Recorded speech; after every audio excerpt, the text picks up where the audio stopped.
Coming up next on Good Morning El Paso, police say he killed his fellow deputy while on the job, but Deputy Tai Chan says he's not guilty. We have the latest on that investigation coming up. And she's accused of interfering with the internal audit at the Cañutillo School District. The school board says it will not investigate the allegations, though. Why that investigation may still not be over. Also, if these restrictions are not removed for me from the state of Maine by Thursday morning, I will go to court to attain my freedom. The nurse kept under mandatory quarantine is defying orders by going outside of her house. She says she'll take the state of Maine to court if it doesn't lift the restrictions. But what about the general public's safety?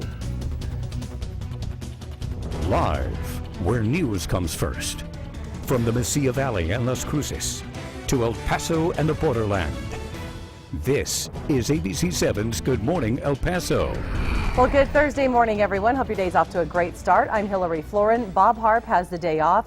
We are almost to the end of the work week at last. So what is the weather going to be like for Halloween, the big weekend ahead? Meteorologist Crystal Cly is standing by right now with the answer. Good morning. Good morning. Well, I can give you a hint on our Halloween forecast. Those of you with the warmer costumes, you'll be fine, and you might want a jacket if you're worried about the short sleeves, because we are talking some windy conditions by your Friday. Today, though, things are great. A cool start to your morning. We are at 53 in El Paso, mostly clear. Winds are at 8 miles per hour. Las Cruces, you're at 47 degrees with winds just 6 miles per hour. And winds really shouldn't pick up today in the El Paso, Las Cruces area until the evening hours. Then we'll be low end breezy with winds, as mentioned, really developing on your Friday. Clouds and radar, no rain to track out there, no clouds to track out there. It should be another sunny day, hence us saying a nice day. Clouds do start to move in on your Friday, though, and changes move in with the forecast as well. We'll discuss all that coming up in just a few minutes.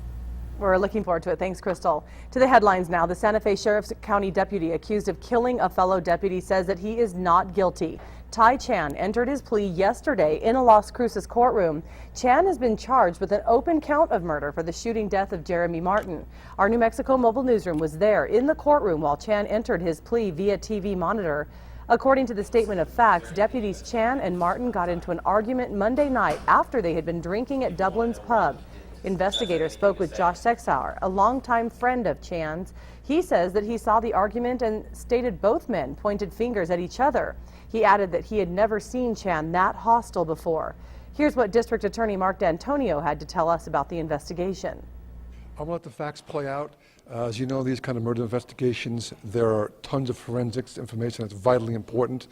I want to make sure every witness is interviewed. I'm going to give the police all the time they need to conduct a proper and complete investigation, and I'm very confident that the police investigating this matter will do so. The facts that we've learned in our initial investigation are significantly different than the facts as outlined in the document filed by the police investigators, and I would caution anyone who is using that as a basis for making decisions about this case prematurely. The two deputies were supposed to spend the night in Las Cruces after dropping off a prisoner in the town of Safford, Arizona. We'll stay on top of this investigation and pass on any new developments. The police officer injured in a drive-by shooting last Monday is now back at home with his loved ones this morning. This is according to police officials. Officer Mike Garcia was shot when he pulled a driver over near the intersection of Yarborough and North Loop. Police say 30-year-old Frank Aparicio pulled up right next to Garcia and shot him several times. Now, even though Garcia was wearing a bulletproof vest, he was still wounded and had to undergo surgery. Aparicio was found dead the following day from an apparent self-inflicted gunshot wound. He is also suspected of murdering a woman in a different case just last week.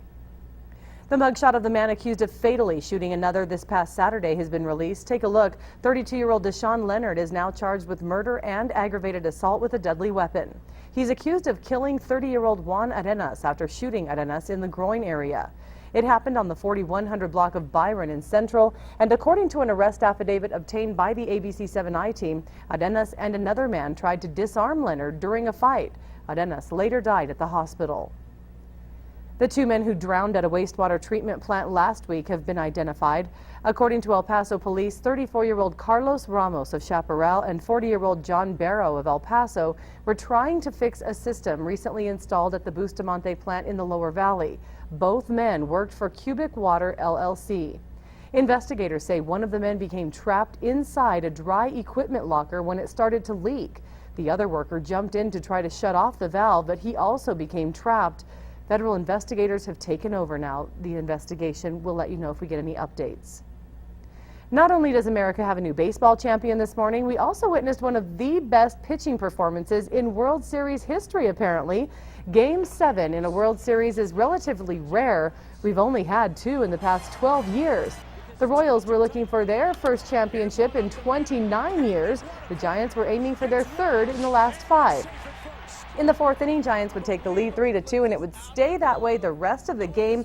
Madison Bumgarner, who pitched 5 innings of shutout relief, was named MVP. No surprise there. San Francisco's mayor announced the victory parade will take place tomorrow.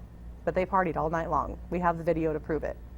All right, switching gears, a local children's theater could be in danger of closing its doors. Kids and Company is actually having trouble paying its finances, but help from the community could possibly keep the curtains from closing for good. The theater is located at 1301 Texas Avenue, which is near downtown.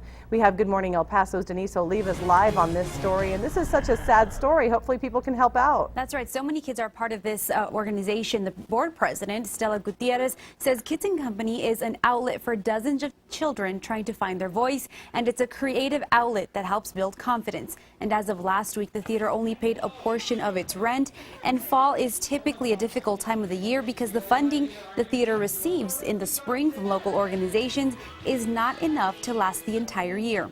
If rent isn't paid for November and December, Kids and Company will be no more. The theater had plans to put on a show at the Plaza Theater, but potential sponsors never responded. We're not built to make money off of it. That's why we're a nonprofit organization. So we have problems with things like the rent when the funding isn't coming in. While Kids and Company is asking for any generous sponsors, the theater also plans to hold a garage sale before the end of the year, and they could use your donations. You can call them there at the number on your screen, 274-8797. Again, the theater is located at 1301 Texas Avenue, where you can stop by as well. And coming up, we hear from a young man who is a member of Kids and Company and what the theater means to him. Hillary, back to you. All right, hopefully everyone can help out and save it. Thanks so much, Denise. If you use Sun Bowl Drive near UTEP, you might be glad to know that traffic congestion will be easing up finally around that area. It's because TxDOT crews expanded the road from 2 lanes to 4. The roundabout at the entrance has also been transformed. UTEP added the Mandala Sunrise sculpture to beautify the area. Ted Houghton with the Texas Transportation Commission tells us the expansion was desperately needed because UTEP is growing at such a high rate. If you live in the Upper Valley, listen up. There's a closure that you need to know about, and there have been signs in the area warning everyone about it for quite a while now. On Saturday, the city is going to close the Country Club Road Bridge over the Rio Grande. The bridge will not reopen until the morning of Wednesday, November 5th. The city says the closure is needed to allow the International Boundary and Water Commission to work on its floodgates. A contractor hired by the city will take advantage of that closure, and they'll work on concrete paving on some of the westbound lanes near the bridge. Let's take a live look at traffic right now. No closures on the interstate this morning. It's sure nice and clear out there. US 54 looking nice as well. What you're looking at right now is I-10 and Kansas, courtesy of our TxDOT traffic cam. And there's a live shot of downtown too, also looking nice. And we have much more to come here on Good Morning El Paso right now. After a NASA rocket exploded on its way to the International Space Station, attention is being focused now on the people aboard the ISS. Are they okay? Are they short on supplies? We'll give you a look at life in space, including liquid salt and pepper and specially packaged tortillas. Never tried those. And the state of Maine is determined to keep a nurse confined to her house, even though she's tested negative for Ebola. Why that nurse now wants to sue the state. We have more on that later. But first, should we take a jacket or maybe a light sweater as we go trick-or-treating? Meteorologist Crystal Cly has the answer. Yeah, that's a good question, and we will talk about the answer, not just for that, but what about if you're going to the NMSU football game on Saturday? We'll look at that coming up after your break. Thanks, Crystal. This is ABC 7, where news comes first. Watching ABC 7's Good Morning El Paso with Hillary Floren, Bob Hart, Storm Track weather meteorologist Crystal Cly, and live reports from Denise Olivas.